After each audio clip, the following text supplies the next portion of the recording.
गोकुळ गीतेंच्या पाठिंब्यासाठी महायुतीचे प्रयत्न सुरू। गिरीश महाजन, सामंत, दादा भुसेंची गोकुळ गीतेंसोबत चर्चा। सकारात्मक निर्णय होईल, उद्या गुड न्यूज मिळेल, गिरीश महाजनांची प्रतिक्रिया।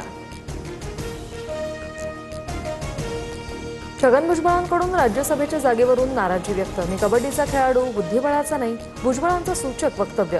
तर दुसऱ्यांच्या मुलांना जो न्याय तोच मलाही मिळावा, पक्षाकडे मागणी। बारामतीचे नगरसेवक किशोर मासाळ यांची राष्ट्रवादीतून हकलपट्टी।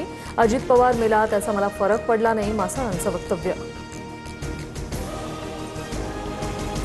दिल्लीत इंडिया आघाडीची बैठक संपन्न। नीट पेपर फुटी, एसआर यांच्यासह 5 मुद्द्यांवर बैठकीत चर्चा। शिक्षण मंत्र्यांच्या राजीनाम्याची मागणी, उद्धव ठाकरेंची ऑनलाईन तर सुप्रिया सुळेंची प्रत्यक्ष हजेरी। सुनेत्रा पवारांनी बारामती मेडिकल कॉलेजच्या कर्मचाऱ्यांना झापलं। स्वच्छतेवरून उपमुख्यमंत्री सुनेत्रा पवार संतप्त। कॉलेजबद्दल अनेक तक्रारी आल्यानंतर अचानक भेट। पुणेकरांवर पाणी कपातीचं संकट। दिवसाआड पाणी पुरवठा होणार।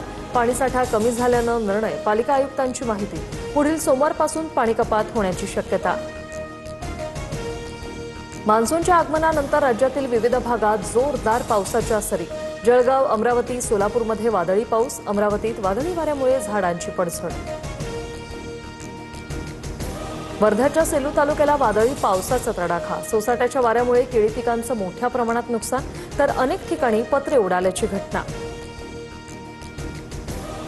खरीप हंगामाच्या पार्श्वभूमीवर नागपूर कृषी विभाग आता ॲक्शन मोडवर। 7,19,000चं प्रतिबंधित बियाणं जप्त, 2 जण ताब्यात। केंद्र सरकारकडून प्रधानमंत्री उज्ज्वला योजनेच्या नियमात मोठे बदल। सिलेंडर रिफिलची संख्या वार्षिक 9 वरून 4 वर। लाभार्थ्यांना केवळ 4 सिलेंडरवरच अनुदान मिळणार।